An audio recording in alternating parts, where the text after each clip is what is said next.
everyone, Ment Morris here. It's a little more Roy Nichols for you. That was an amalgamation of a lot of different kind of ideas I've heard Roy Nichols play in a lot of those classic Merle Haggard and Strangers recordings. And I thought this was a really important lesson because typically when people play working man blues, it's just straight fire across the fretboard, and it's awesome. But at the same time, it's pretty awesome to hear Roy do some stuff like that where it's really taking and playing around with the melody of the song and leaving a lot of space. So I thought I'd break some of that down for you. A common thing that most people play when they play working man is they do this, which I believe that's came a little later. Originally, what I was doing, I heard this off of one of the instrumental album My Friends the Strangers, that came out in 1970. And what Roy does there is he kind of dances between those two. It's not on the second and third strings like a lot of guys play, including myself, do today. He does something where he takes the third and seventh of the chord, of the A chord, and plays off and lets that open A drone, or I've seen him use his thumb. And you're just kind of hammering on, flat across, up again, and back to get that suspended sound. So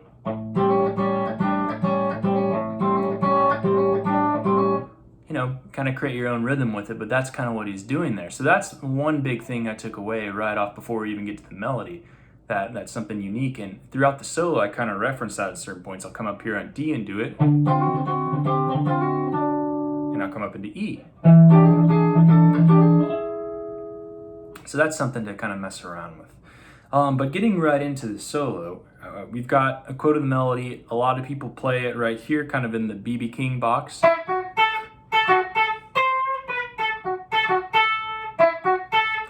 But something that he does, which is pretty cool, that struck my ear the first time, to kind of get more of an open string sound, more of a little dissonance, he does something like, which I think is awesome, and that's combining the A and the G on the 10th and 12th frets and playing them back and forth and letting them ring. So you've got... Now there are a lot of guys, including myself again, who will play it up on kind of in this shape right here, and you can do the same thing. You're now just playing 14 and 17 together. So that's a cool little thing that you can take. So you can combine the 1 and the flat 7th whatever within the key that you're in. So you could put that over the D chord,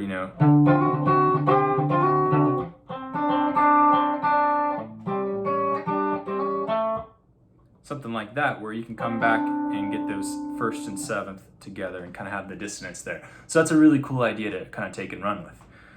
So up there we got...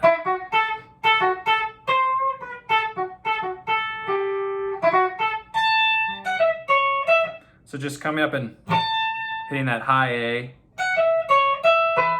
and then bending up just, your common A major kind of pedal steel sound there. And you're just bending and slowly milking.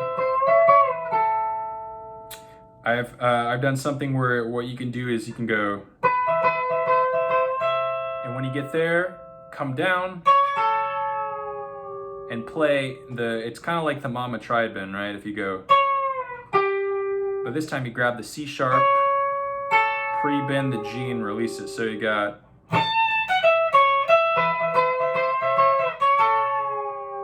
it's quick, and then you're into the D. If you want to do that, or you can opt what I did, which is, I believe this is a direct rip from the recording, where he goes. So again, it's that dissonance created between the flat 7 of D, the 1, and the 3rd. So he goes.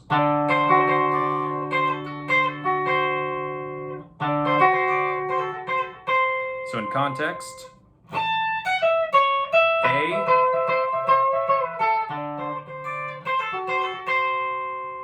And then we're gonna move it down. And it's the same thing, well, not the same thing, but it's the same kind of concept of the harmony. We're messing around with the flat 7 and the major third, and pulling off to the E, the second of D, and playing up on the suspended, the 4.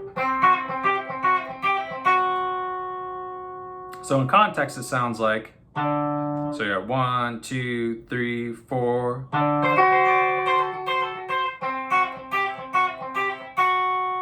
And then you get this great lick.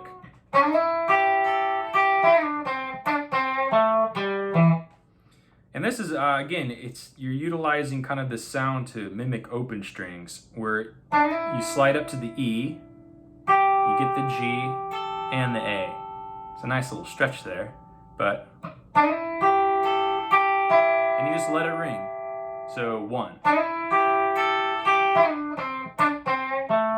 And then, a little pentatonic thing. These are a lot of cool, great licks, but if you listen to it, it's still suggesting kind of what's going on in the melody, which is pretty important and really cool too. And it follows the rhythm of the melody, which is probably most important, because you can divert from the melody, but if you follow the rhythm of it, it works to the listener quite a bit. So if we're coming from the D, we've got,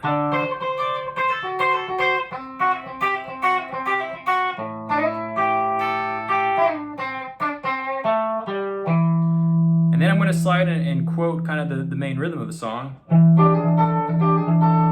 That's over the E. And then here comes the famous Roy Nichols D lick that he does when it comes down to the 4 chord. Again, it's that open string thing. So we're just flattening across the 5th fret, and we're just hammering on the 7ths, and then picking up on the preceding, or the string before it, so the first string. So we've got,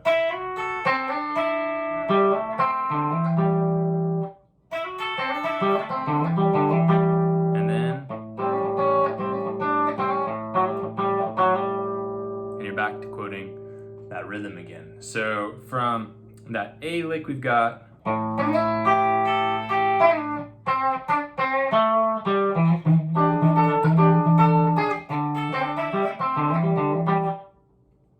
something like that. One more time.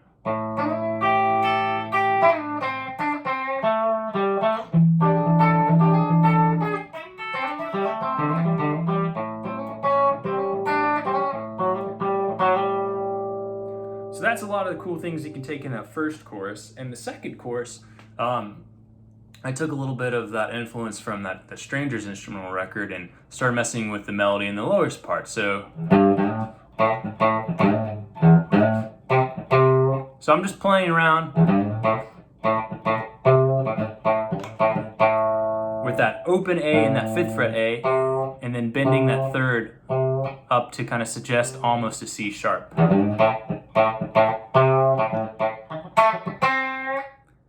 I'm doing the same thing, just jumping up an octave. So just mess around with that kind of idea.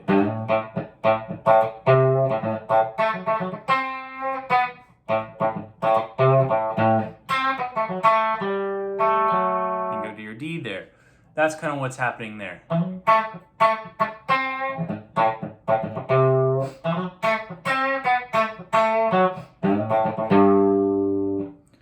All those kinds of ideas. And then he does this ascending thing.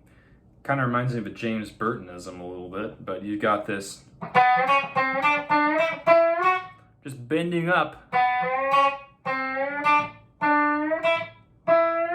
whole step bends, and you're just going up the scale. So C sharp, D, E, F sharp, and then depending on where you are time-wise, you're back into the D. So you might have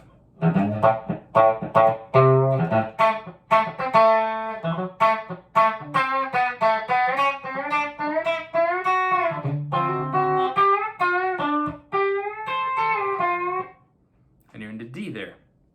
So on there, I quote the melody a little, or quote the rhythm a little bit, and then just give it a little, bluesy bend in your D pentatonic box, and then And that's just bending that up, full step, bouncing between the second string, and letting it ring, and then bending up kind of almost a quarter, almost a half step. So, and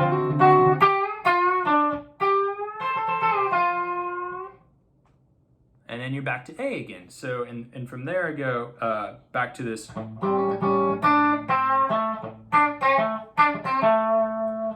Sometimes I do that. Sometimes I'll go and just mess around kind of with the pentatonics there. So I might go.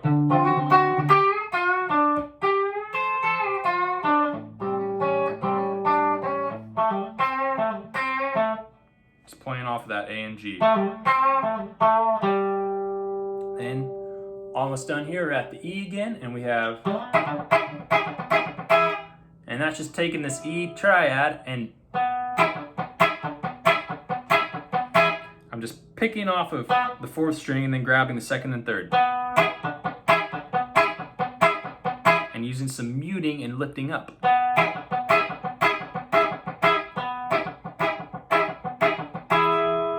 And then I come down to this D9 and I'm playing. And that's just going open, hammer on, and then the chord. So this is the fourth string, hammer on to fourth.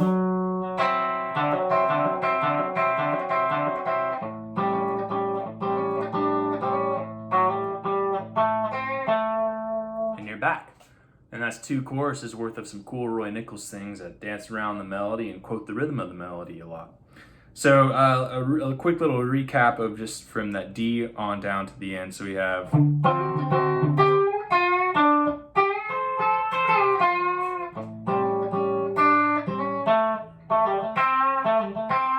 E,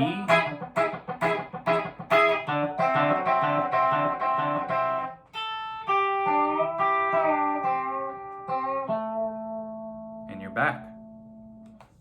So enjoy using some of those things and try and incorporate all those kind of nice spacey chicken picking licks with all of your really flashy, nice, fast, hot rod stuff. And it's going to sound really great.